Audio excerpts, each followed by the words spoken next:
Yes, Anand Prabhu, you're on. Hare Krishna. On behalf of Hare Krishna Vaman Kshetra, we would like to welcome everyone for Friday evening discourse. Today, we are very fortunate to have His Grace Devkinandan Das Prabhuji joining us from Singapore. Today, Prabhuji is speaking on Supreme Lord stills for his devotee. So, I would like to welcome Prabhuji and request him to start today's discourse. Hare Krishna. Thank you, Anand Prabhu. Thank you very much. Hare Krishna, Viraj Prabhu. Thank you for having us over. And my obeisances to all the devotees who are joining us today. Very happy to see you and very happy to take your association.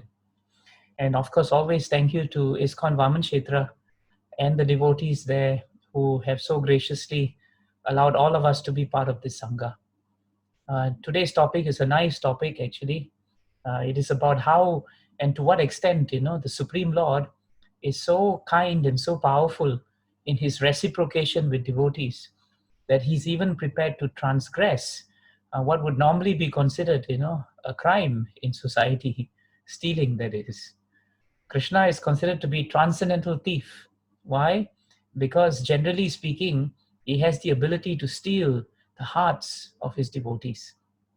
In fact, Rupa Goswami, the father of devotional service, very nicely says in Nectar of Devotion that, my dear friend, if you wish to forget, or if you don't want to forget your friends, society, and family, then please don't look at this boy, who is known as Govinda, and who's standing on the Keshi Ghat, who plays beautiful flute, and whose lips are like newly blossomed twigs, and who stands in that beautiful moonlight. And his name is Govinda. And when he plays the flute, the father of devotional service tells us Krishna is so powerful and so enchanting that even if we want to resist him, he eventually steals our heart. We know in Vrindavan, Prabhupada has mentioned the story, beautiful story, of how a thief came to steal these beautiful jewels and valuable jewels of Krishna when he was a young boy. And the thief was observing him and tracking his movements. And one day he realized the best time to catch Krishna is to play with him, when there was a gap of time. So he came to the courtyard and he said, Krishna, let's play. And Krishna never thought of anything, never considered him a thief, because for Krishna, everyone is very, very precious. All living entities are precious to Krishna. So Krishna allowed himself to be picked up just like a boy would, and the thief, under the sway of distracting him with games, carried him all around, made him very happy, just like a child is happy when he's playing. And then all of a sudden, the thief was thinking, when would be the good time to steal? When would be the good time to steal? Because Mother Yashoda dressed Krishna so opulently that he was like a walking jewelry shop every morning. So much jewelry on him everywhere. It was just dangling and jingling with jewelry. But ultimately, by the time Krishna took the thief on a merry-go-round, bring me here, bring me there. Sometimes children do that with us, right? When they are young, they tell you to go here, go there. So Krishna did the same thing. He pointed. And unknown to the thief, he literally did parikram of whole Vrindavan, came back, and when he put Krishna down, then Krishna said, so what do you want from me? And of course, Krishna knows everyone's heart, and when Krishna asked that, he didn't ask it as a child. He asked it as the Supreme Personality of Godhead. And when he did that, the thief then said to him that, I came to steal all your valuable jewelry, but I realized that you have actually stolen my heart. And today, whatever that I thought was valuable has been replaced by something which is priceless and invaluable. And that is that I have got your darshan, Krishna, and you have so kindly given me Brahma Sparshanam. You've actually touched me by being so kind and sitting on my shoulders. So this is the great transcendental nature of the Lord, that he has this habit of stealing people's hearts, especially the hearts of his devotees. Why? Because, Krishna and the devotees have a very special relationship, and that's a very important point. And that's why today we want to understand, what wonderful pastime Krishna played with one of the great devotees in our Sampradaya, and his name is Madhavendra Puri. We all have heard of Madhavendra Puri at some point. And if you don't know how he looks, you just have to look behind Anand Prabhu and you will see the virtual background, which is so nice. I always look to Anand Prabhu for that. You can look at him also, that's fine. He's a devotee. And you can see there, the beautiful picture, you can see Madhavendra Puri. He's sitting there and he's seeing Krishna. But one important thing we should understand is that before we start, we should frame any pastime of the Lord based on the principles of Bhagavatam. It is very important. It is very important not to whimsically discuss pastimes of the Lord, because the pastimes of the Lord are not different from Krishna. So we need to always seek invoke the blessings of the Lord before we can start. Om Namo Bhagavate Vasudevaya. Om Namo Bhagavate Vasudevaya. Om Namo Bhagavate Vasudevaya. There's a nice verse in the 9th canto, 4th chapter. I forget, it could be 64 or 65. I must check. I can check for you later. But the verse is very nice. Sadhavo hriddayam mayam, sadhunam hriddayam tvam, mad anyate na jananti, naham tebhyo managapi. Sadhava hriddayam mayam, sadhunam hriddayam tvam, mad anyate na jananti, naham tebhyo managapi. So this is in the 9th canto and it's in the 4th chapter. And this is a verse that's chanted by Krishna himself to Durvasa Muni, because Durvasa Muni was trying to offend Krishna's dearmost devotee, Ambarish Maharaj. And he was trying to hurt him by bringing forth a very powerful creature that would actually try to destroy the king. So when Sudarshan Chakra was released by Krishna to protect him, to protect Ambarish Maharaj from Durvasa Muni, then Durvasa Muni traveled the whole world. He traveled to see Brahma and sought for help. He traveled to Shiva and he tried to seek help. He even traveled to Lord Vishnu at the gates of Vaikuntha. But at that point of time, he could not. So then when he came back, when he stopped at Vaikuntha, he asked Vishnu, Lord Krishna, please save me. And that is when Krishna says this very nice verse. It's 9.4.68. Thank you for that. 9.4.68. And there, Krishna then tells him, very important point, the pure devotees are the sadhus. What is their nature and relationship with Krishna? Krishna says the pure devotee is always within my heart. And not just my heart. Prabhupada translates Hridayam as the core of my heart. So the pure devotees of the Lord are in the core of Krishna's heart. Already heart is considered very deep, but there is a core in Krishna's heart. And that core is where the pure devotees dwell. And Krishna says so nicely, I am also in the heart of the pure devotees. Such a nice point. So it is not that only the pure devotees are in the core of the heart of Krishna, but Krishna also takes the effort to go into the heart of the pure devotee. And then he gives the reason why he does this. He says, my devotees, they do not know anything else but me. This is the substance of devotional service. That somehow or another we should pray that we lead our lives in such a way that actually we see the hand of Krishna in every junction of our lives. That is actually the meaning of my devotees do not know anything else but me. Sometimes people may say, what does it mean to say I don't know anyone else? Does it mean we are ignorant? No. Because Krishna is the sum total of everything, by just resting at his lotus feet, everything that needs to be revealed will be revealed. So the pure devotee of the Lord does not want to know anything else but Krishna. And how does he work that way? He works that way by always seeing the hand of Krishna at every junction of his life. And we will see how Madhavendra Puri was also like that. And just like my devotees do not know anything else but me, Krishna also says something nice. I also don't know anyone else but them. So nice. The devotees don't know anything else, but Krishna doesn't know anyone else. There's a reason for the difference. I remember asking my Guru Maharaj, why Maharaj, Krishna says that my devotees do not know anything else, but Krishna says that I do not know anyone else. And Maharaj told me that the devotees know no subject matter except Krishna consciousness. So that is why the word anything is used. But for Krishna, Krishna is devotional service. Krishna is the subject matter. And Krishna is so personal that for him, he doesn't want to know anyone else, because all living entities are part of him, but the pure devotees are very special. Just like special children, who care for their parents, they always get blessings of their parents, always. Even though their parents are impartial, just like Krishna is impartial, still, because of Krishna being pleased by the devotee, automatically so much blessings is bestowed on that devotee. So this verse is very nice. And against such a background of Srimad Bhagavatam, we should understand Madhavendra Puri's glory and why Krishna stole, actually, just for the pleasure of his devotee. So Madhavendra Puri's pastime appears in two parts of Chaitanya Charitamrita.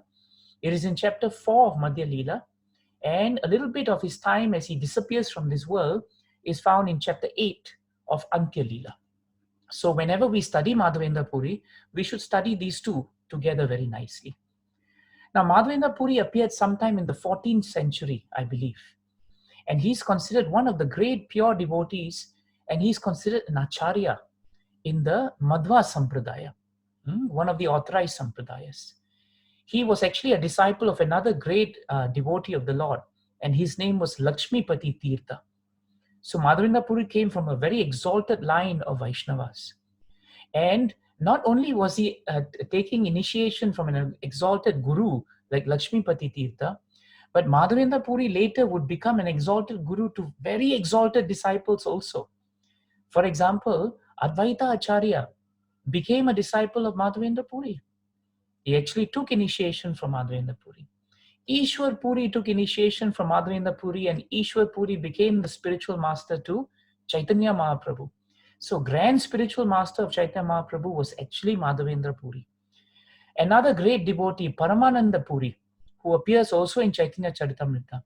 Ramchandra Puri, who was a very critical man, but even then given so much shelter by Madhavendra Puri. And even the great Pundarik Vidyanidhi, they were all disciples of Madhavendra Puri. So very powerful personality. Now, Bhaktivinoda Thakur, one of our great acharyas, say, and this is why we have to understand why Madhavendra Puri is so special, why Krishna stole for him. Because prior to his appearance in this world, even though in the Madhva Sampradaya, it was all Vaishnavas, but there was no evidence of Prema Bhakti. No evidence of Prema Bhakti.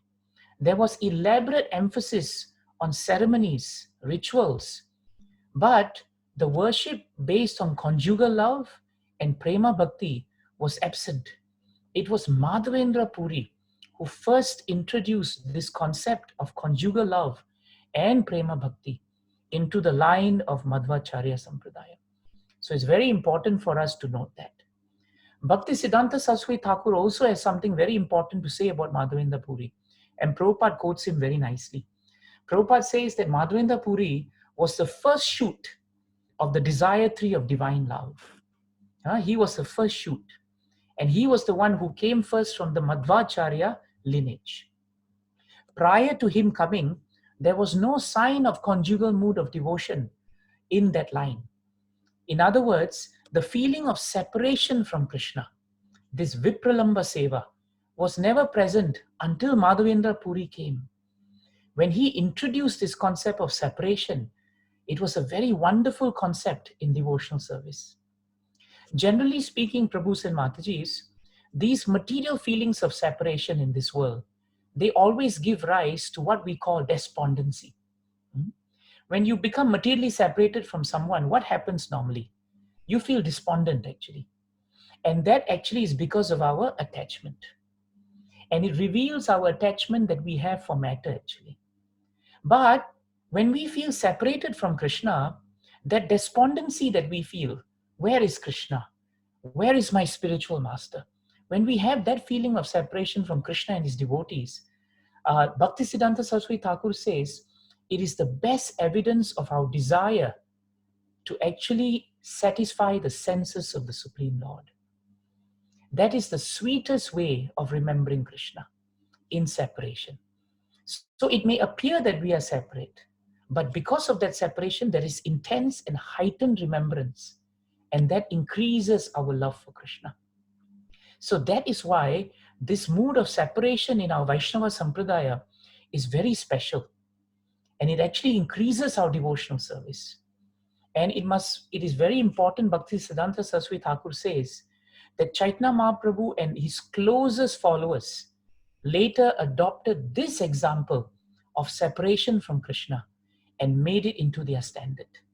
So whenever Mahaprabhu said, Gopi Bhartuhu, right, Padakamalayo, Das Anudas Anudas, that we are servant of the servant of the servant, and therefore we are in separation, he was actually getting this wonderful mood from Madhavendra Puri. Of course, Chaitanya Mahaprabhu is the Lord, but he showed us the great, great contribution of this Acharya.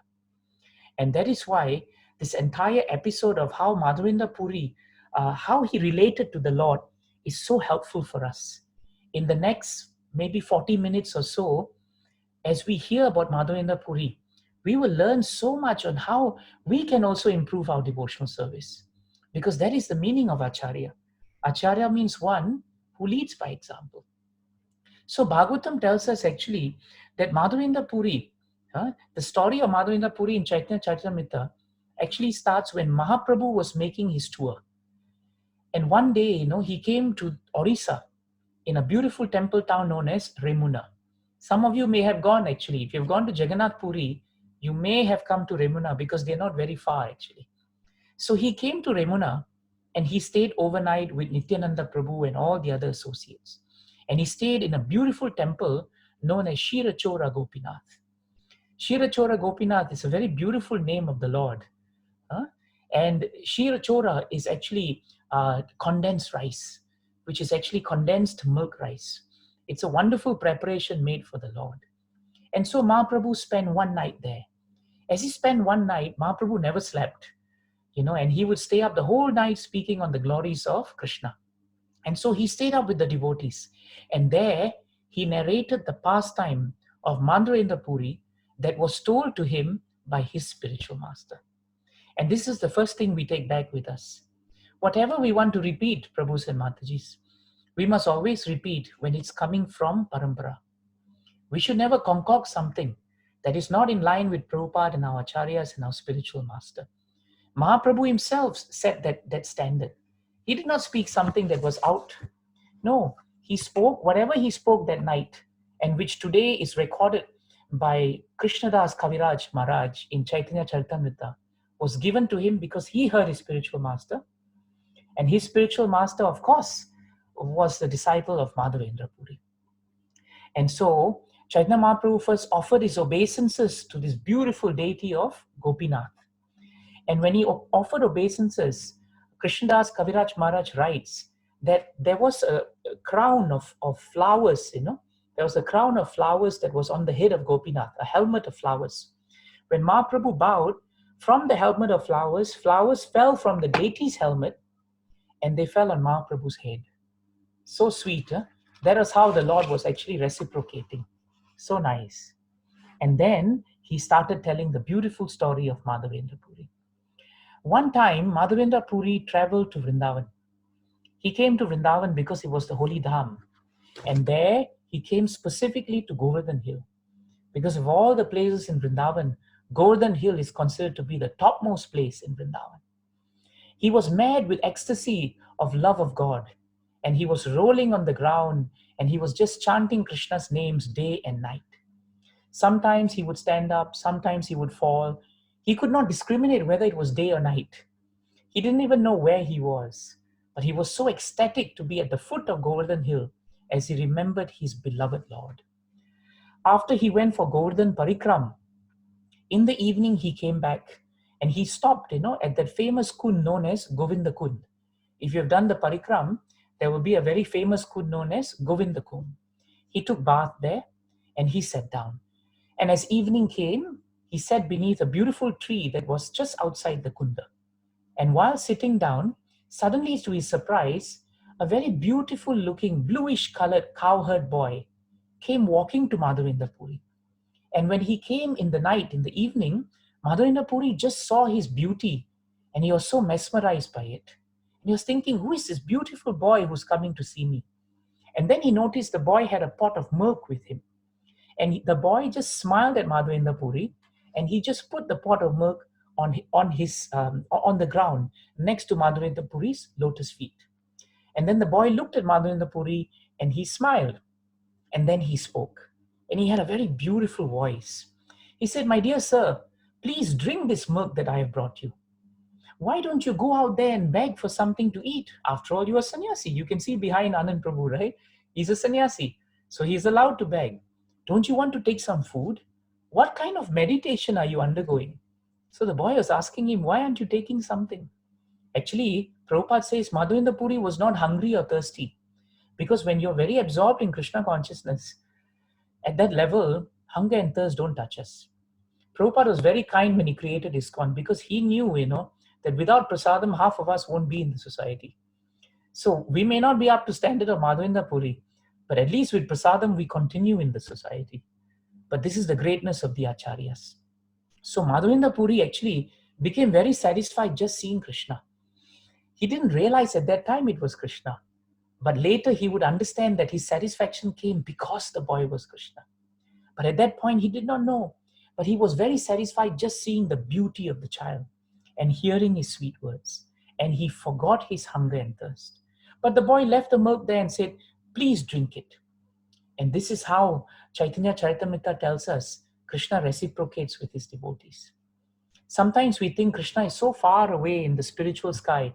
He has no time to see whether you have eaten or you have fasted or you have not eaten. But see, for the pure devotee, Krishna personally comes and he actually wants to see if his devotee is taken care of. Srila Prabhupada did that with his disciples even in ISKCON.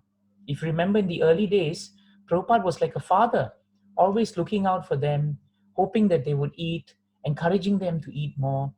So even though Madhavendra Puri was a master of his senses, Krishna out of love, came in the form of the boy.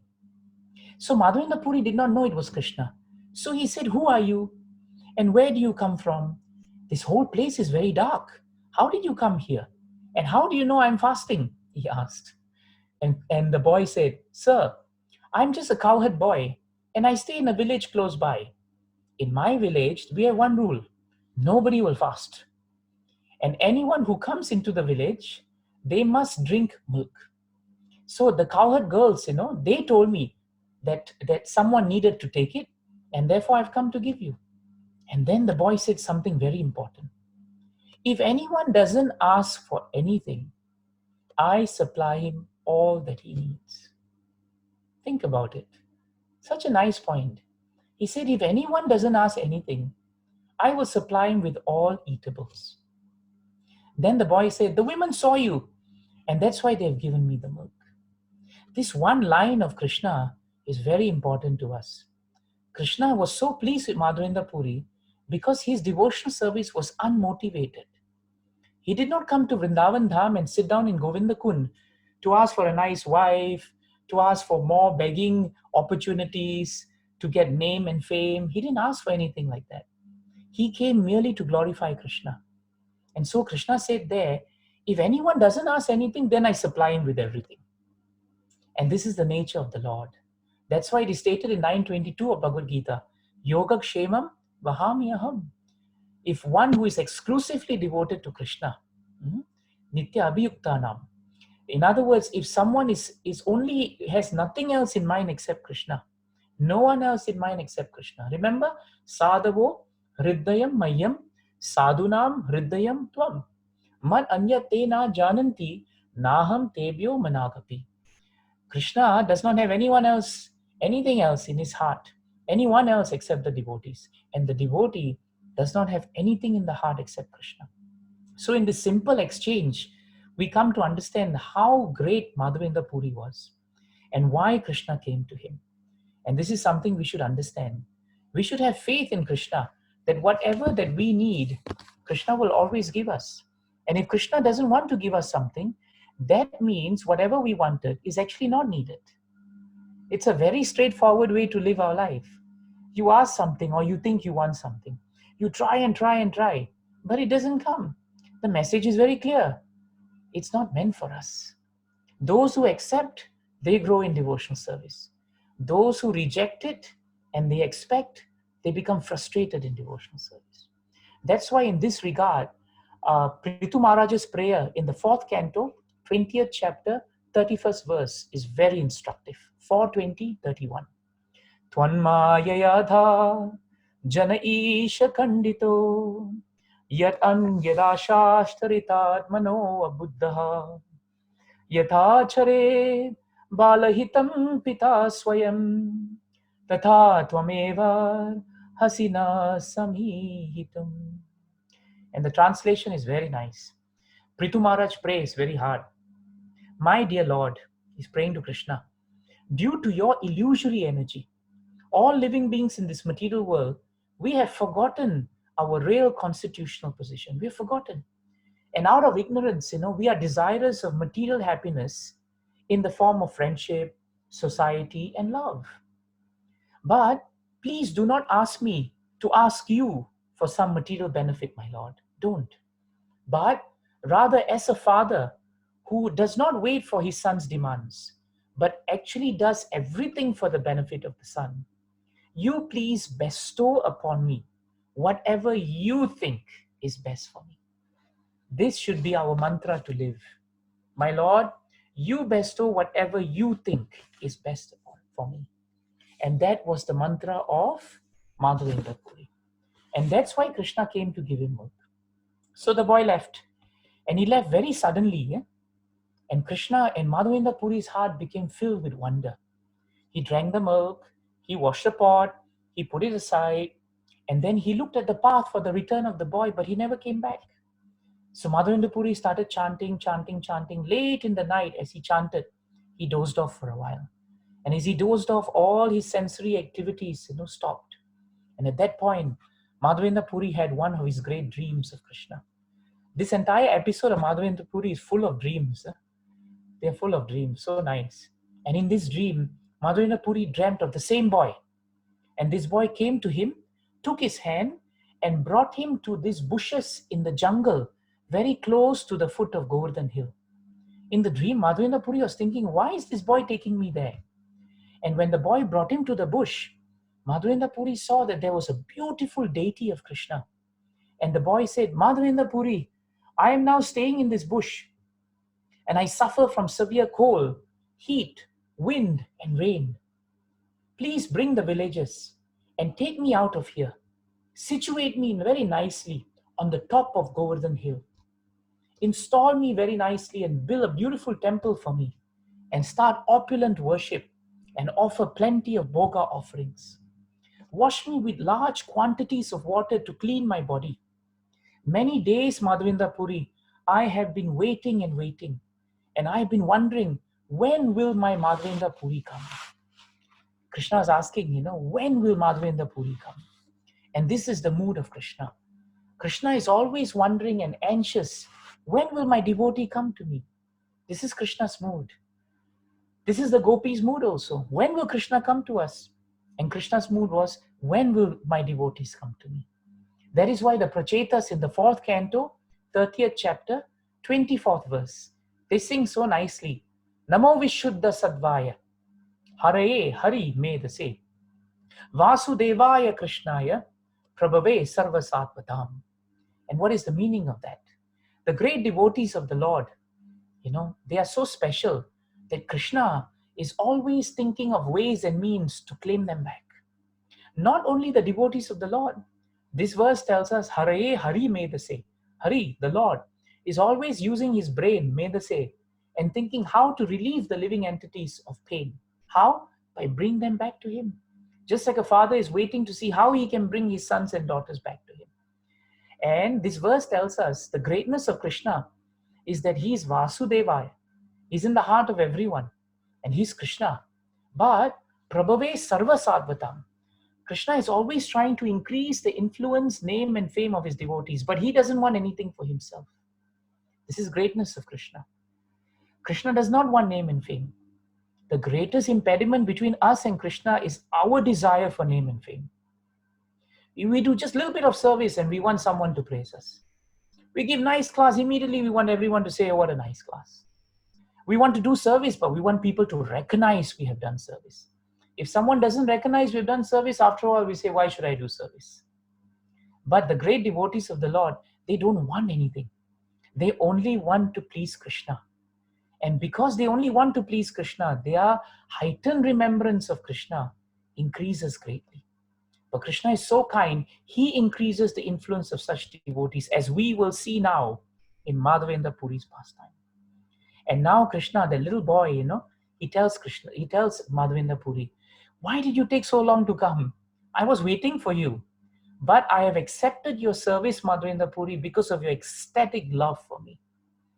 And I will appear as the deity of Govardhan, and my name shall be Gopal. And my name and fame will be spread everywhere. I am the lifter of Govardhan hill.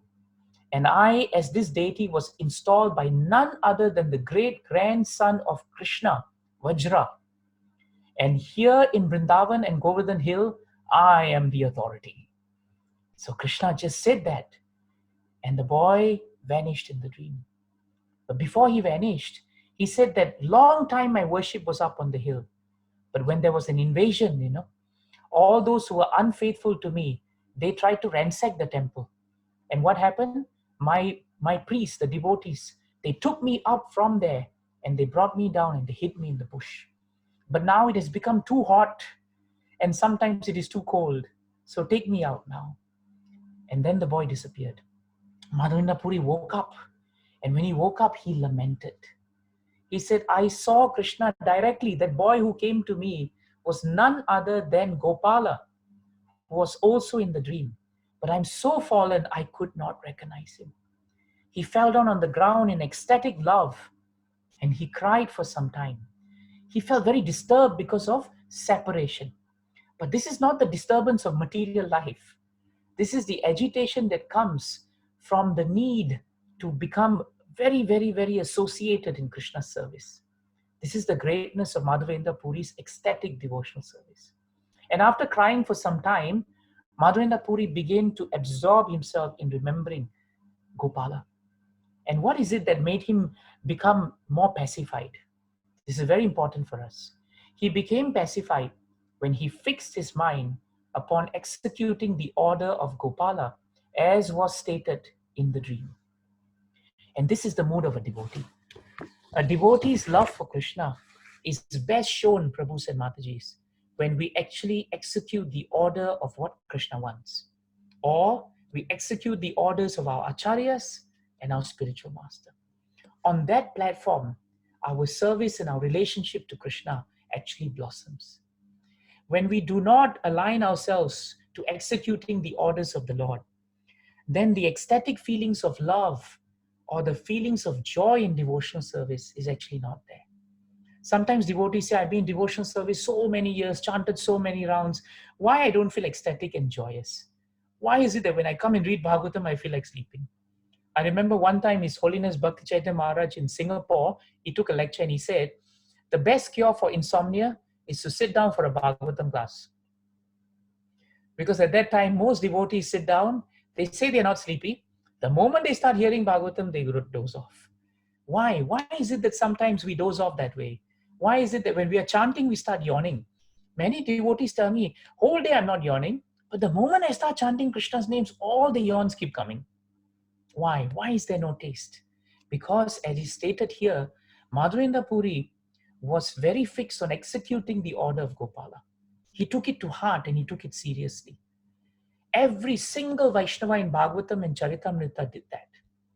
If we make the orders of our spiritual master, the acharyas and Krishna, our life and soul, within no time we will develop taste for Krishna consciousness. We will. And that is what happened to Krishna. Arjuna. In 1:15:27 of Srimad Bhagavatam, Arjuna was remembering Krishna after he had disappeared from this world. And he felt great pain of separation. And he also was lamenting. But that lamentation cooled down immediately. Why? Desha kalartha yuktani, hrit tapo pashamani cha, haranti smaratas chittam, govinda abhihitani me. Very nice, it is stated actually. Now, I am attracted to those instructions imparted to me by the Supreme Personality of Godhead, Govinda. Why? Because they are impregnated with instructions for relieving the burning heart in all time and all circumstances. This is how, whenever we become challenged in this world, this is how, whenever we feel any moment of anxiety, all that burning pain of separation, or even the burning pain of these material difficulties of the world, Bhagavatam tells us the moment we become attached to the instructions, at that moment of time, we become pacified. Whatever that is burning in our heart, they will become settled. And not just one moment, but Arjuna says in that verse, in all times, in all circumstances, and at all times, in all spaces, meaning in all places. In all places. This is a very important verse for us to understand. And therefore, the moment Madhavendra Puri woke up, he became very tranquil. He walked over to the village of all the Vrindavan Basis and he called them together. He told them of his dream and everyone realized what a great personality he was. So then he called some men and immediately, they came with all the sticks and the knives and the machetes and they started clearing the path near the hill because it was very, very dense. And true enough, after they cleared everything, they were all struck with wonder and pleasure because there was the beautiful deity of Gopala, just as Madhavendra Puri had seen. Now, a lot of men, they had to carry the deity, very heavy deity, but many of the devotees came and they brought the deity up to Govardhan Hill and they put him on a block of throne and then they put a back seat for him. Then the first round, Brahmanas came as instructed by Madhavendra Puri and they brought 9 pots of water from Govinda Kund. And then they poured it on the Lord because the Lord was feeling very hot. And then Madhavendra Puri arranged a huge bathing ceremony. Chaitanya Charitamrita says he managed to get 900 pots of water. And not only did he bring pots, he organized a huge selection of food and sweetmeats to be offered to the Lord. And he personally washed and cleansed the Lord. And then he massaged wonderful oil on the Lord until the Lord's body was glistening. And then he did Panchamrita bathing, just like we do today for all our abhisheks. He put ghee, he put scented oil, and then he did the first arati for the Lord as Gopala. Everything was done so nicely. And sandalwood pulp, was put on Krishna to make him become very cool. And then the deity of Gopal was put with a beautiful tulsi garland. Incense, lamps, and wonderful flowers were offered to him. And after everything was done, then he began preparations for a huge Annakutta feast. And this feast, was so powerful. Personally, Madhavendra Puri arranged for everything. Gopal had been hungry for so long that when he put it before the deity, everything that was offered to the deity was actually taken. And Chaitanya Charitamrita tells us that this entire huge festival was actually arranged by Madhavendra Puri in one day. It is true, in one day. It was arranged just in one day. If you were to read this part of the purport, this part of the verse comes in text 79 of the 4th chapter of Madhya Leela. And this is the part where in one day Madhavendra Puri arranged this. Prabhupada then says very nicely in his purport, the Krishna consciousness movement has spread to all the worlds within 5 years. Prabhupada writes there within 5 years. And then he says, in fact, in 5 days, if Krishna wants, he can spread his name and glory to every part of the world. Krishna can do anything he wants. And then Prabhupada ends so nicely by saying that Krishna's name and fame will increase throughout the entire society. But if we attempt to take Krishna consciousness seriously, then there is no estimating how much Krishna can actually do. Without a doubt, Prabhupada writes, everything happens by the grace of Krishna. So this is such a nice insertion from Prabhupada. If the Acharya wants to do something, he's empowered by Krishna. And that's why Madhavendra Puri did this in just one day. One day. And then he fed all the villages. And then after he fed all the villages, other villages from nearby villages came and said, for the next 10 days, can each one of us sponsor Bhoga for the deity Gopal? And if you realize, Madhavendra Puri did something very amazing. He was the pioneer of deity worship in Krishna consciousness. He is the one who started this wonderful, elaborate form of deity worship. He was also the pioneer of our prasadam distribution. You know, this is what he did. And not only did he do prasadam distribution, but he was also the pioneer for prasadam sponsorship. He got every village to come and sponsor for one day an entire offering. And in fact, all the brahmanas were trained by him, and everyone was put on roster basis, just like we have rosters today. And daily there was elaborate worship of Gopal. And as day by day the word spread, every single village in the vicinity of Vrindavan was allowed to come and perform Annakuta offerings for the Lord. But there is something very important for us to realize. Every single day in the morning, Madhavendra Puri would fast. He would not take a single drop of water nor food until the entire offering of Annakuta had been done for the Lord. And then in the evening, in the night, he would take a little bit of milk preparation, and then he would take rest by chanting and dozing off. And the next morning, it continued. And in this way, Madhavendra Puri went to all the rich businessmen in Mathura, and he built an elaborate and gorgeous temple, and he engaged them in Krishna consciousness also. And then he also got 2 Bengali Vaishnavas who came all the way, to come to Vrindavan for parikram. And when Madhavendra Puri saw them, he preached to them, he initiated them, and then he engaged them in deity worship. It's amazing. Today we hear of so many instances of devotees moving from India, coming to Sydney, from Sydney going to somewhere. All that, the forerunner was who? It was Madhavendra Puri also. He arranged for devotees to move from one place to the other just to do service. I remember my Guru Maharaj is in US, and one devotee was coming from Bengal, and Maharaj was telling him, you're getting your green card today, but you should be very grateful to Madhavendra Puri because he started this process where everyone can travel all over the world and they can do and engage themselves in service in any ISKCON temple. We owe it to this great personality. And then one day, after Gopala was being worshipped so nicely, Madhavendra Puri had his second dream. In this dream, Gopala again came to him. And Gopal said to him, my dear Madhavendra Puri, I'm so grateful that you have started this wonderful worship of me. But I have one problem. My problem now is my temperature is still not decreasing. It's still very hot. It's very hot. So do one thing for me. Go to the Malaya province nearer to the southern part of India. There you will find this Malaya sandalwood. That sandalwood, is considered to be very cooling. Much more cooling than the sandalwood that you get in Vrindavan, for example. And if you take that and make it into pulp, put it on me and it will cool me.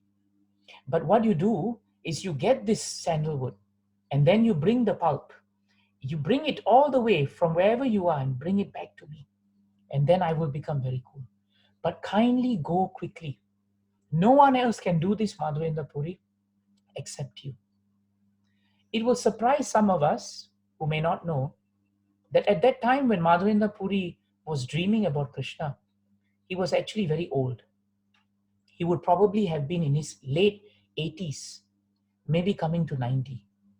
He was very old actually. He was not young at all. So Krishna was actually putting a heavy load on him because from Vrindavan to travel to this, to Krishna actually specifically told him to travel through Puri. If you read Charitamrita, Krishna tells him to travel through Puri, bring the pulp from Puri, because there also you get sandalwood. And if you travel from Vrindavan to Puri without any kind of transport like those days, you can imagine how difficult it would have been. But Madhavendra Puri was told by Krishna, no one else can do it except you. When Madhavendra Puri woke up, did he say, oh, but I'm an old man, why is Krishna pushing me so much? Haven't I done enough? He didn't say that. Actually, when he woke up, Chaitanya Charitamrita tells us, Madhavendra Puri became very glad for service. This is the mood of someone, a great devotee of the Lord. He was very glad for his service. He did not consider that he was old. In fact, he woke up in ecstasy and he was so eager to execute the command of the Lord. Immediately he left, he delegated all his tasks to all the teams that were there. Such a great leader he was. And then he packed up a little bit of belongings and started east towards the Bengal area. And after making all elaborate arrangements, he started moving. Madhavendra Puri arrived at the home of Advaita Acharya on the way in Shantipur. And there for a few days, Advaita Acharya was very pleased and he hosted him. And he was so astonished by the ecstatic love of Madhavendra Puri for Krishna that he himself begged Madhavendra Puri to be initiated. After Madhavendra Puri initiated him, he started traveling again and he moved further down. And then he came to this beautiful village of Remuna. And there he heard there was a very famous temple of Gopinath. And so what did he do? He walked into the temple and he stood by the corridor. There, Madhavendra Puri saw the beautiful form of Gopinath. He chanted and he danced. He was very old, but he chanted, he danced. He was not tired. And then later he sat down by one of the pillars and then he chanted. And he asked the Brahmana priest there, what kind of offerings are made to the deities? Because as I was coming, I heard this temple is very special for a special offering. What is that? I want to learn that so that when I go back, I can replicate the same thing for the Gopal deity. You see how practical Madhavendra Puri was? He did not want to reinvent the wheel. In material world, we are always reinventing, right? We're always trying to do something new, something new, something new, because we are always driven by mental concoctions and mental speculations. And that's why when something is not new and it's repetitive, we become bored. But in devotional service, repetition of the Lord's names, performing things in the same way as the Acharyas did, without any deviation, is the surest way to spiritual success. And even an Acharya as Madhavendra Puri was humble enough to enter a small temple, see the deity, and ask the Brahmana how he could be guided. This is the mood of an Acharya. And the Brahmana said, Madhavendra Puri, you did not know. In the evening, we offer 12 earthen pots of sweet rice. And this rice is considered to be as good as nectar. In fact, this sweet rice, which is condensed, is known as Amrita Keli. In this part of the world, we know it as Amrita Keli. It is celebrated throughout as Gopinath Sheer. It is so, so sweet. And it is not offered anywhere else in the world. So when, of course, Madhavendra Puri heard this, he became so ecstatic. And while they were both talking, another priest came with the sweet rice. And true enough, he brought 12 earthen pots. And he placed it all before the beautiful deity of Gopinath as an offering. And just before he started the offering, Madhavendra Puri took darshan of Gopinath. And in his heart, a thought occurred in his heart and his mind. He thought, if without me asking, if a little sweet rice can be given to me, then I can taste it. And I can then make similar preparations for my Gopal. The moment he said that, Madhavendra Puri became greatly ashamed. Why? Because he said, what have I done? The immediate thought was, yes, I remembered Krishna, but I was thinking of actually trying to taste bhoga that was not yet offered to Krishna. How dare I do that? It is an offense that I've committed towards the Lord. My mind should only rest on the bhoga when it has already been offered to Krishna and it comes back and it has been transformed into prasad. So Madhavendra Puri, was so particular about this principle that one should not grab something that belongs to Krishna. That one should only be ready to accept something that is given by Krishna. Something that is given by Krishna is prasad. Something that we are grabbing is bhoga. That is the principle that Madhavendra Puri was telling us. And if we live that simple principle, we will become very peaceful in devotional life, because that is the principle that actually Prithu Maharaj also prayed for. That Krishna, you are the Father who knows what is best for me. So I'm not going to grab anything from you. If you think something deserves to come to me, you give it to me. Because when it comes from you, it is prasad. But when I try to grab it, it is bhoga. So it's a very nice formula. And Madhavendra Puri, through his own self, was teaching us this. But Madhavendra Puri was an acharya. When he tried to do this, it was not an offense actually. It was a sweet exchange. Why? Because he did not want to taste it for his satisfaction. He wanted to taste it so that he can learn how to make this for Gopala, who is in Vrindavan. That was why Madhavendra Puri very innocently spoke that way. But great devotees like Madhavendra Puri do not excuse themselves.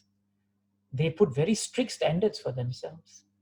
That's why I remember Guru Maharaj always used to tell me that we should be very merciful to others, but we should be merciless to ourselves. Unfortunately, very often we are merciless with others, but we are not very merciless to ourselves and highly merciful to ourselves. Don't worry, you don't have to chant 16 rounds. But if someone doesn't chant, how can you not chant? I don't read so much, but I insist you must read. Oh, you're not waking up for Mangala Arati. You have to wake up. But I don't wake up for Mangala Arati. So it's just the opposite. So Madhavendra Puri became very sad. And immediately what he did was, he was greatly ashamed. And immediately after the Arati, he left the temple. And after he left the temple, when he felt very bad, he left the temple and went to this hall, like Dharamshala, and he lay down there. So it shows us one very important point. Despite his greatness of devotional service, Madhavendra Puri showed great humility. He never thought that he was beyond any of the discrepancies of the world, even though he was. He was so humble. And he had the ability to consider himself in a repentant way. He was introspective of what he did. Remember when Parikshit Maharaj put a garland of date snake on Shamika Rishi? As he walked away, did he justify why he should do it? No.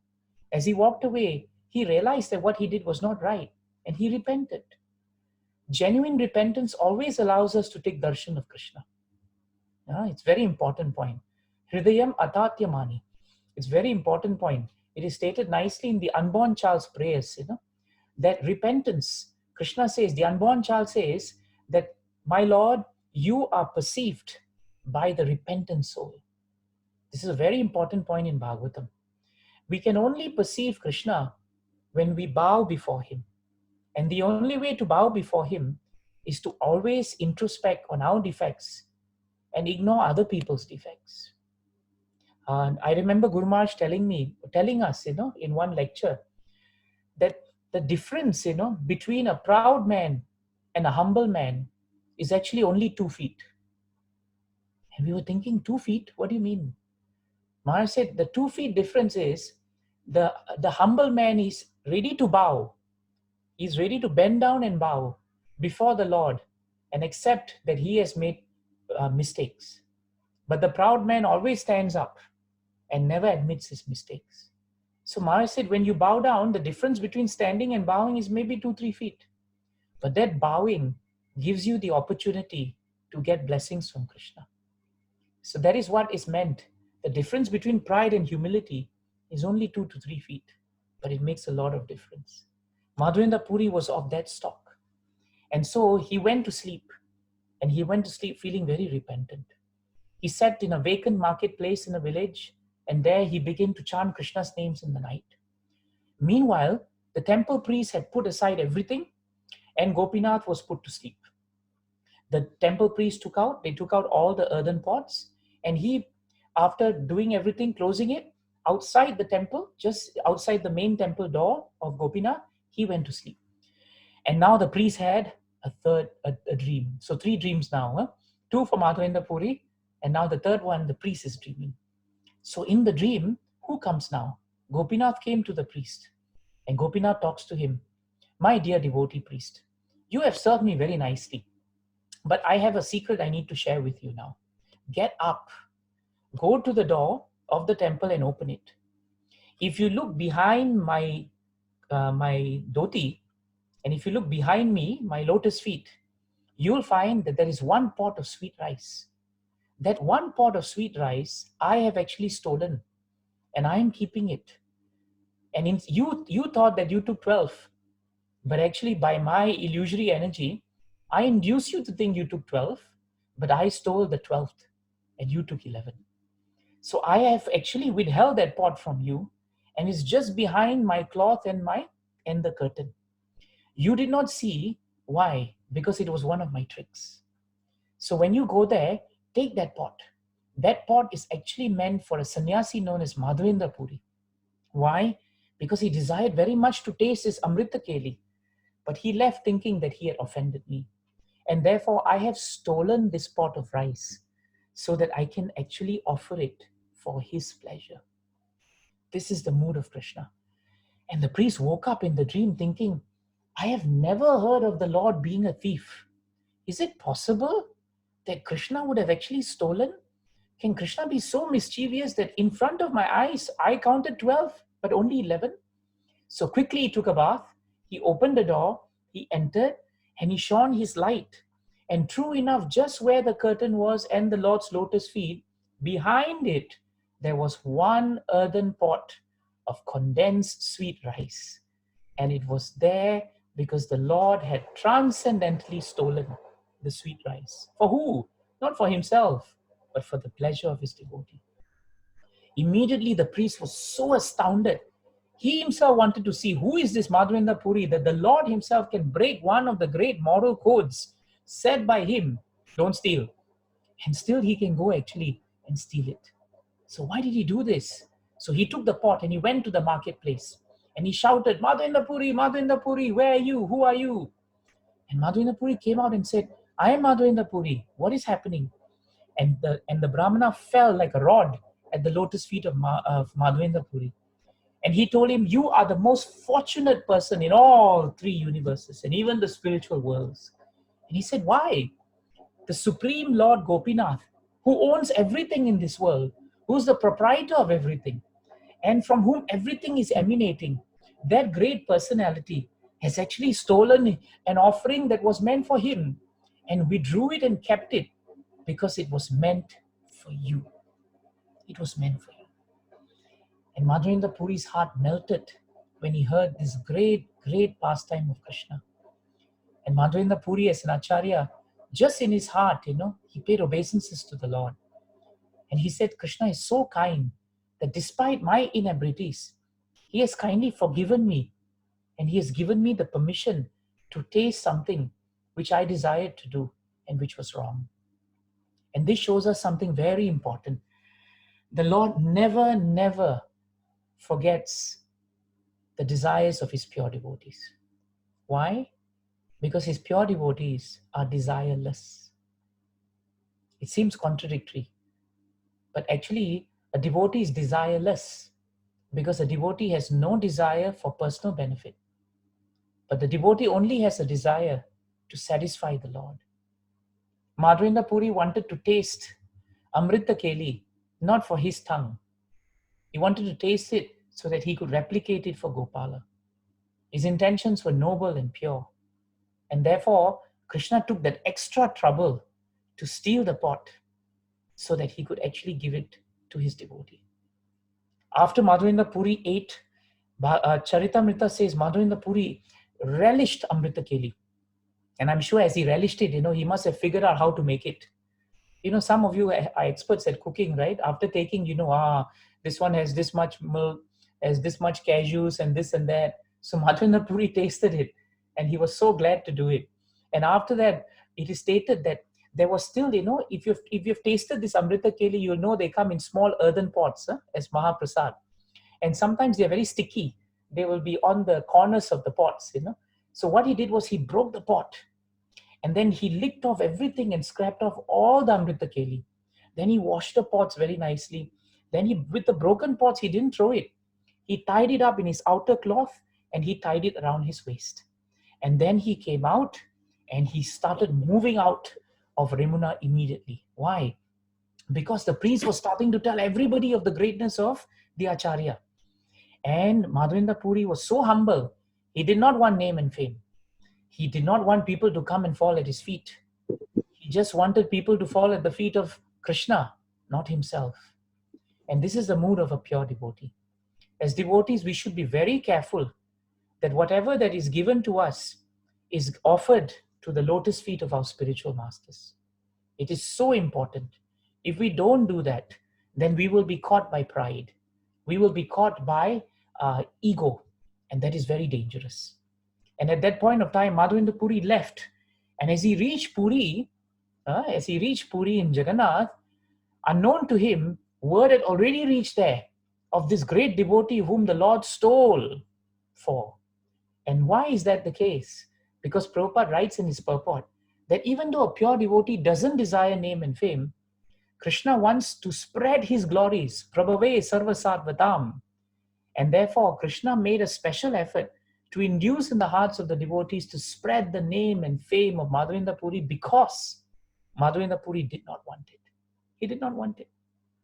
So Madhavendra Puri reached Jagannath Puri, and there he prayed to Jagannath, took darshan, and then asked the servants, I have come here because my Lord Gopal is feeling very hot.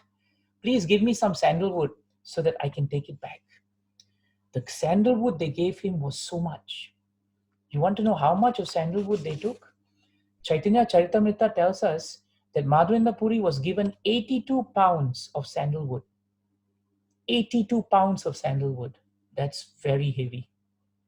And he carried 8 ounces of camphor. Krishnadas Kaviraj Maharaj records it. He was given 82 pounds. In other words, how would he have been able to make that trip back with all of this alone? But when he received all the camphor and the sandalwood, Madhavendra Puri became ecstatic. He said, now finally I can execute the order of the Lord. He never thought, how will I do it? Someone needs to come with me. I'm very old. I should be retired. I can't carry this. No, nothing like that. He didn't do that.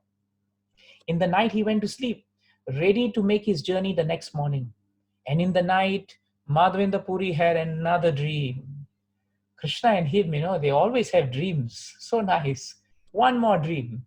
And in this dream, Gopal came. Gopal, his beloved Gopal came to his dream. And what did he say? Madhavendra Puri, I have received all the sandalwood and camphor. I've received it. How? You just do one thing. You just grind the sandalwood with the camphor, and you smear the pulp that you get on the body of the Gopinath deity. In other words, just make the short trip to Remuna. And there you stop there, have it all nicely smeared on me as Gopinath, and smear me daily as Gopinath deity until all the pulp is finished. Why? Krishna told him in his dream, there is no difference between my body as Gopala and my body as Gopinath. If you smear sandalwood on Gopinath, I will receive it as Gopala in Vrindavan. Why did Krishna do that? Srila Prabhupada writes in the purport, when Krishna saw Madhavendra Puri was not backing down from his service, when he saw that he was not motivated by personal considerations of age and difficulty, he was unmotivated. And he was not going to interrupt his devotional service at any cost. What did he do? Prabhupada writes that Krishna did not want to give trouble to his devotee. He did not want him to travel over long distance, because in those days there were tax collectors, and they would harass people. They would demand for money. Madhavendra Puri was traveling with almost no money on him. Chaitanya Charitamrita tells us. He had hardly any money on him. And therefore, Gopala in the dream told Madhavendra Puri, do not hesitate to act according to this order. And believing in me, just do what is needed. That's all. And so Madhavendra Puri, what did he do? Madhavendra Puri then took all the sandalwood pulp, left Jagannath that day, went back to Remuna, applied the sandalwood pulp on Gopinath, narrated this incident to all the priests, and they all relished it. And as he put sandalwood on Gopinath, Gopala in Vrindavan became cooler and cooler and cooler. And this is the great episode of Madhavendra Puri. How do we end here? In Chaitanya Charitamrita, after Chaitanya Mahaprabhu related this beautiful pastime, he turned to Nityanand Prabhu and he said, Nityanand Prabhu, Can you name anyone who is more fortunate in this whole world as Madhavendra Puri was? He was so fortunate that Krishna appeared before him on the plea of delivering milk. He appeared before him 3 times in his dreams. And in all 3 times, he gave orders to Madhavendra Puri, and Madhavendra Puri executed them. Madhavendra Puri became so obliged to these orders, and therefore, Krishna became so obliged to Madhavendra Puri. And the Lord appeared as Gopala after so many years, just to reciprocate with his service. And on Madhavendra Puri's account, Gopinath decided to transgress all morality, and he stole a spot of sweet rice, and he became famous as the thief of sweet rice. Then Chaitanya Mahaprabhu also said, Madhavendra Puri became the Acharya who established deity worship, and yet he was always chanting, he was always humble. He traveled thousands of miles just to execute the order of his grand Lord, his master. And he did that even though he was very old. And it wasn't a light load, it was 82 pounds of sandalwood. At this point, it's very important for us, before we conclude, to say one thing about the service of Madhavendra Puri. In 323 of Srimad Bhagavatam, there is a nice purport where Prabhupada speaks about old age and service. Why are we speaking about old age? Because Madhavendra Puri was old, and we're all getting old. Every day, we are getting old. If you ask even a child how old you are, the child will say, I'm 5 years old. Child never says, I'm 5 years young. Everyone says old, because we're all getting old. But it is a very nice point that Prabhupada brings up. Prabhupada says that Uddhava was very old, when he spoke to Maitreya. Krishna had left already. But his attitude of service never slackened. Uddhava's attitude of service never slackened in old age. And Madhavendra Puri was the same. And Prabhupada writes in the purport that the service attitude of a devotee gradually increases and never slackens. This is a very important point, Prabhus and Matajis, that we must take back. Generally, in old age, a person is allowed retirement from mundane service. But in transcendental service to the Lord, there is no retirement at all. On the contrary, the service attitude increases more and more with the progress of age. Why? In the transcendental service, there is no satiation.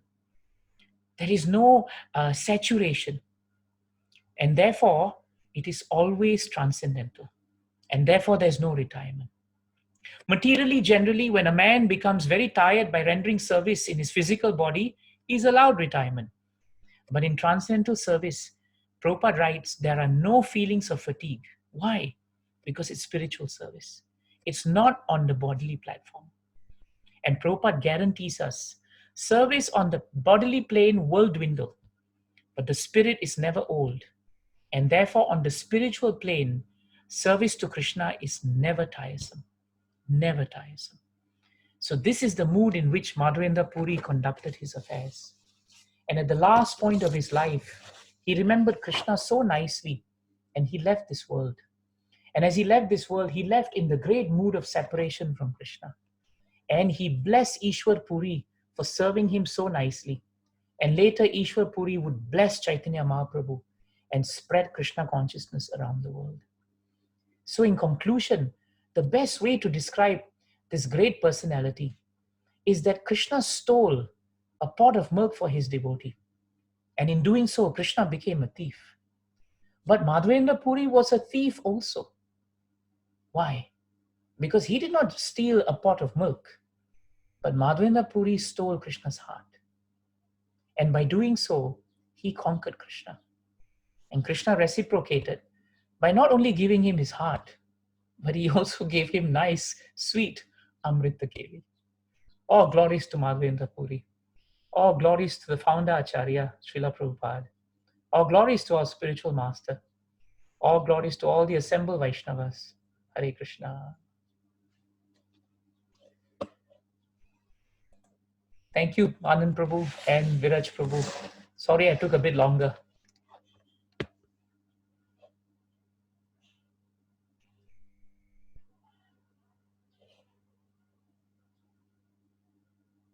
Can you hear me? There are some questions here. Can I take them very quickly? Yes. From Radharaman Prabhu, kindly enlighten us about the mood of highly elevated souls exhibiting both the aspects of devotion, equanimity, seeing Krishna everywhere and in everything, and the mood of Vipralamba. If we have one of these feelings, can the other feeling be there? Very nice point. Yes, both feelings are present in exalted devotees. Srila Prabhupada was a great example. Equanimity means we see Krishna in everyone, and that's why we treat all living entities specially. For a pure devotee, every living entity is potentially a devotee. Why? Nitya Siddha Krishna Prema. Love of Godhead is always in the heart. At the same time, a devotee of the Lord does not say that I have attained Krishna, because he always feels himself unqualified, and therefore he's always in that mood of, when will I be qualified to serve Krishna? When will I be qualified to serve the devotees of Krishna? Aham hare tvam padai kamula. Very nicely, Vritasur sings this beautiful prayer. When will I be able to serve the servants of the servants? So actually, feelings of separation and seeing the hand of Krishna and seeing all living entities with equanimity is very much prevalent in a Vaishnava. There are no conflicts. So that's the answer to the first question. The next question is the temple of Lord Gopala in Vrindavan still there? The Gopala deity, Srila Prabhupada says, is now in Nathadwar. Srinathji that you see in Nathadwar is actually that original Gopal deity that was in Vrindavan. So after some time, historically, we understand that the Gopal deity was moved and he is now giving darshan still. This is the same deity that came to Krishna, came to Madhavendra Puri in dreams, and he's now in Nathadwar. And Prabhupada writes in the purport in the beginning that this deity is being elaborately worshipped by the devotees from the Vallabha Sampradaya. So that's the answer, Prabhuji, to that. Can someone give the reference for getting old? It's 323. Very easy, 323. Anytime you feel I'm very old, please read 323. Anytime you feel, my bones are aching, I got arthritis, my head is painful, I'm very tired, please study 323. It's there. Mm-hmm. That's it. Thank you so much for your time. Hare Krishna. Oh, is there a new message? Oh, thank you. Yes, thank you to everyone. Hare Krishna, Prabhuji. Hare Krishna. Prabhuji, just one question, one thing you said, I just paraphrased it here. The moments we become attracted to the instructions of Srimad Bhagavatam, immediately we are relieved from the burning pangs of the material world. Can you give us some clue on how to become attracted to the instructions? Prabhu, from Bhagavatam, especially in that chapter of the first canto, 15th chapter, where Arjuna was trying to remember the instructions of Krishna, we can see how we can actually become attracted to the instructions. Arjuna spent an entire 15th chapter remembering Krishna, but he didn't remember Krishna unfavorably. He remembered Krishna very favorably. So if we want to become attracted to the teachings of Bhagavatam, we should try to always remember Bhagavatam and Krishna in a very favorable manner. That's the most important starting point. Now, what does favorable mean? Favorable needs three qualities. When one is favorable to Krishna, he is eager to know about Krishna. He is enthused to know about Krishna. And he is always ready to accept any service on behalf of Krishna. If we have these three ingredients, then all these three ingredients constitute favorable remembrance of Krishna. There is one last component that's very important for us to become attracted to Krishna and his teachings and instructions. It is the feeling of gratitude to Krishna. Arjuna expressed gratitude at every shloka of the 15th chapter. He remembered all the pastimes that Krishna was with him.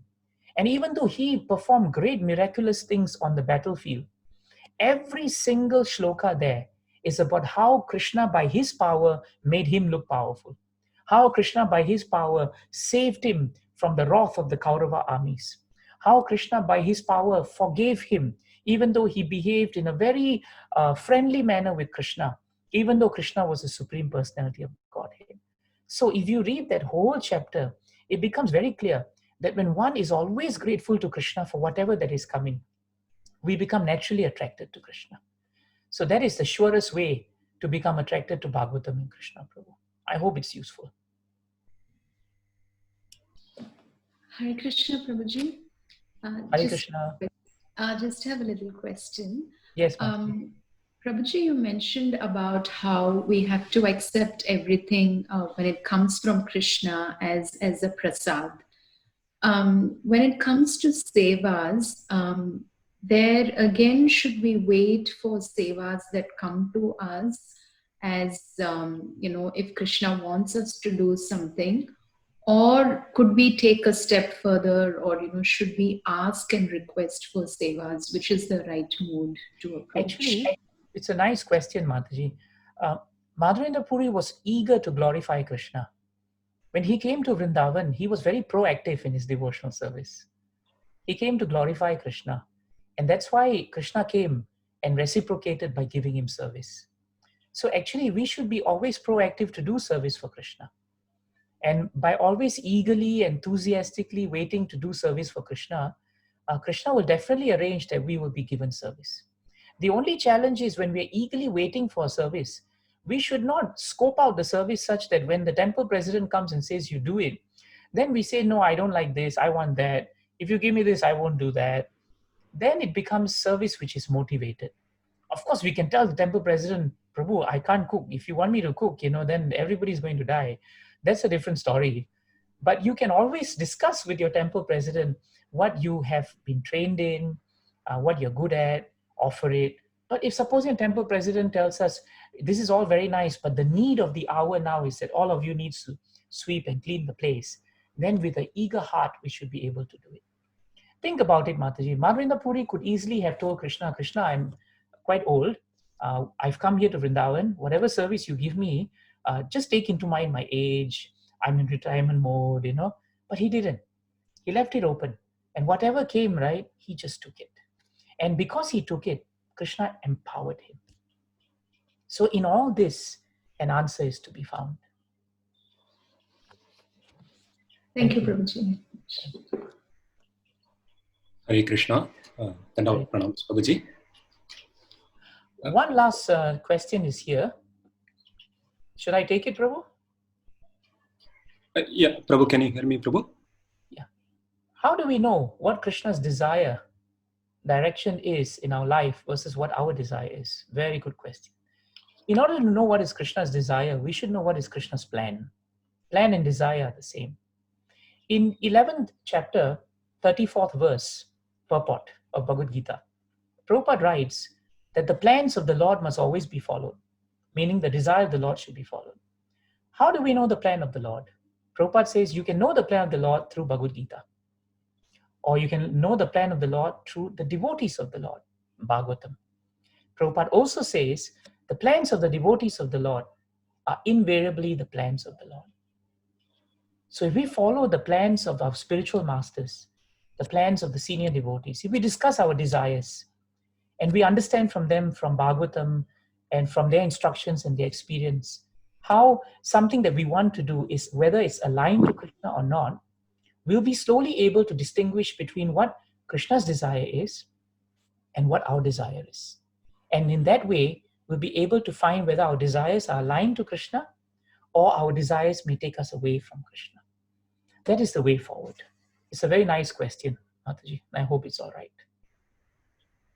Thank you, Prabhu's, Mataji's. Hare Krishna. Hare Krishna, Prabhu. Can you hear me, Prabhu? Yes, I can hear you. Prabhu, one question, Prabhu. Oh, okay. Yes, please. Sorry. So, Prabhu, in my personal experience, I often find that when I am confronted with, more the personal material issues, I seem to be increasing my sincerity in devotion. Rather, it does not come to me naturally that I realize that is the way in which we have to progress and, kind of put that as before the material aspects of life. But it so happens that when I am confronted with the personal issues, material issues, then I kind of give the due attention that I have to give in pursuing the Krishna consciousness, Prabhu. Rather, it happens when I face the issues, then I kind of increase my sincerity and then put forth efforts to pursue that. So how do I understand, Prabhu? Is it because of my karma? I am still kind of paying attention to the material aspects of life, and only when I confront with the problems, I seem to be taking shelter in the Krishna's this thing, Prabhu. So that gives me, sometimes it demotivates me that you are trying to escape from the issues and you are taking the shelter of Krishna. And when things go smoothly, then again I am falling back to the this thing, Prabhu. So I seem to be, going back and forth on this, and I need your inputs and mercy. So actually, the quick answer is you're in good company, bro. You're in good company. We're all facing that problem. Unless you are Kunti Mata, who prays that all the problems could keep coming. Okay. Then, we will be able to remember Krishna. Okay. That's why Kunti Mata understands this point, Vipadaha Shantata Saswat, Tatta Tatra Jagat Guru. She prays that, my Lord, let all these calamities come, because by they coming, I remember you. Mm-hmm. What she's saying, Prabhu, is that it is a symptom of the conditioned living entity that we often turn to Krishna when we are in difficulty, because actually, frankly speaking, we are not fully surrendered to him. Mm-hmm. And also because we are ignorant of the fact that in this material world, even that which appears happy or that which appears positive will eventually implicate us in this material world. Mm-hmm. Because we are not convinced of that, Prabhu. We think that material happiness is still a way for us to elevate ourselves. We'll be all right, So my suggestion is something I learned from my Guru Maharaj. He told me that if you want to come out of this mode where we always turn to Krishna when times are bad, but our devotional service quality decreases when times are good, he said, you should study very carefully this very important principle, that in this material world, happiness and distress are simply different sides of the same coin. That which appears to be a happy situation will eventually lead to a distressful situation. And that which is a distressful situation must lead to what looks like a happy situation. It's just an up and down thing. When the mind and the intelligence becomes convinced of this, Prabhu, through the pages of Bhagavatam, then every time we appear to think we are in a happy situation, we are alert to remember that our happiness is in remembering Krishna. And if in our happiness we forget Krishna, it is distress. But when we are in a distressful situation and we are remembering Krishna, that is actually happiness. If we can accept that and really ponder and absorb that, Prabhu, and chant and take sadhu sangha, gradually in time, our efforts to enjoy and forget Krishna during material happiness will diminish. Don't be discouraged. It will come. But remember the concept that the nature of this material world is, it is falsehood to think that we have a happy situation. We don't. So that, I hope that is useful, Prabhu, as a start. Yes, Prabhu. Thank you.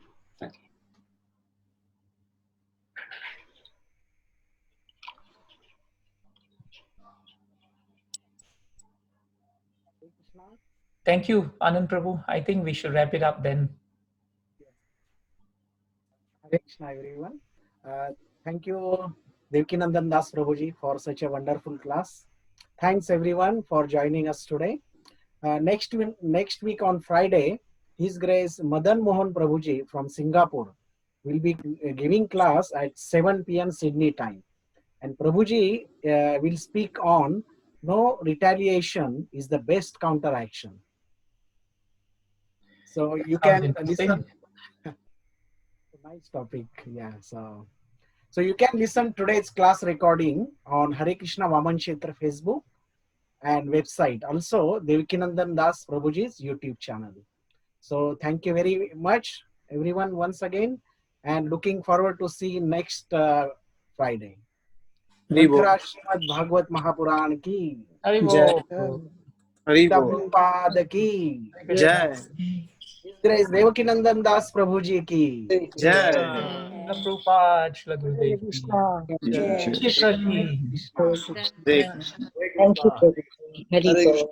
Thank you. Hare Krishna. Thank you, Prabhu. Hare Krishna. you.